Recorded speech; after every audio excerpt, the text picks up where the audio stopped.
Ikea is an internationally known home furnishing retailer. It has grown rapidly since it was founded in 1943. Today, it is the world's largest furniture retailer, recognized for its Scandinavian style. The majority of Ikea's furniture is flat pack, ready to be assembled by the consumer. This allows a reduction in cost and packaging. Ikea carries a range of 9,500 products. This wide range is available in own Ikea stores, and customers can order much of the range online through Ikea's website. There are 18 stores in the UK to date, the first of which opened in Wellington in 1987. In July 2009, Ikea opened a store in Dublin too, its first in Ireland. Ikea stores include restaurants and cafes serving typical Swedish food. Stores are located worldwide. In August 2008, the Ikea Group had 253 stores in 24 countries, with a further 32 stores owned and run by franchisees. The products of Ikea include furniture, smart home, house and flats, solar PV systems. Leading 5 purchasing countries of Ikea products are China, Italy, Lithuania, Poland, and Sweden.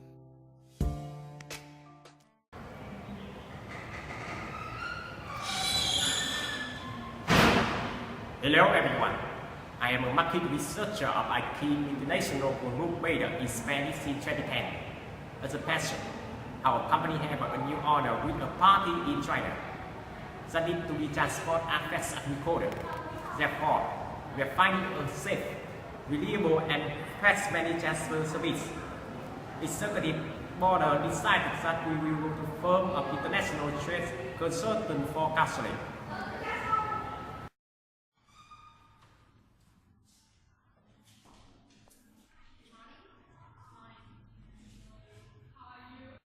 Good morning.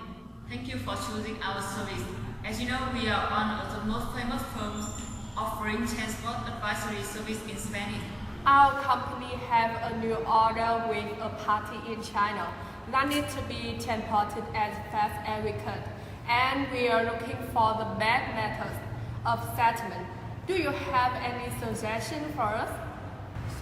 Nowadays, in international trade, there are 4 methods of settlement.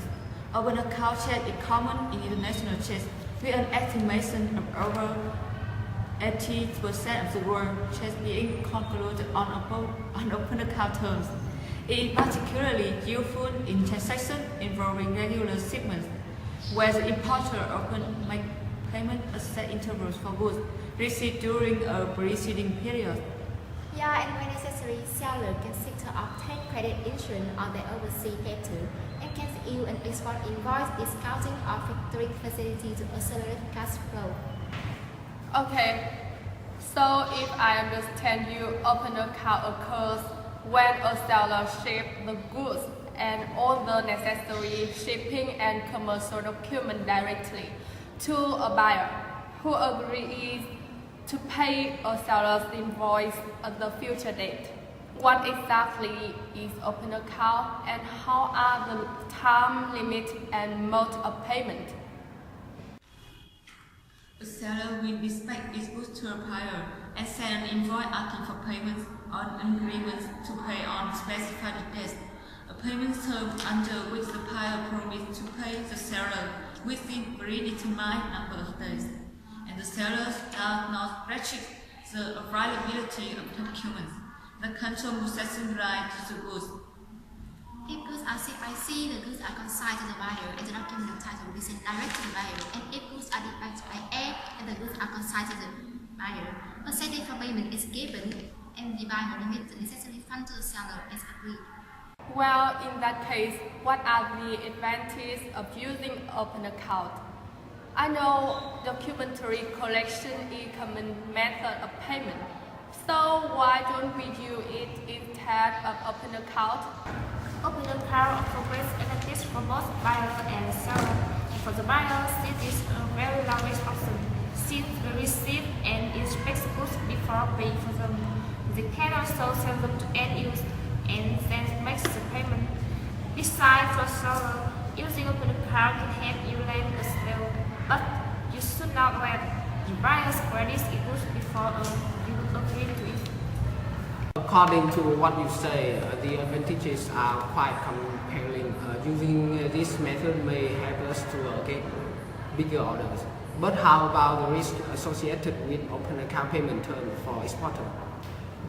Well, non-payment risk is the biggest and ultimate risk that every exporter should bear when working with an open account term.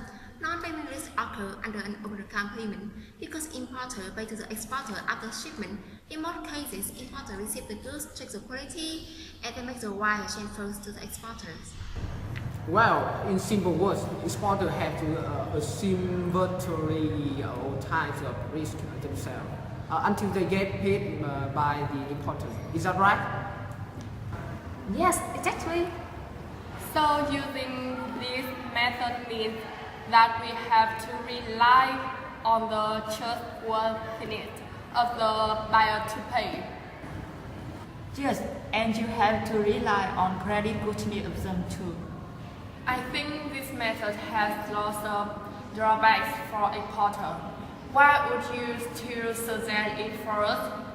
Don't you think that using it makes us run the risk of goods being unimpacted by importer? Yeah, you may have to face that kind of risk, but we firmly believe that open account can help you not only get bigger orders, but also put competitiveness in the global market.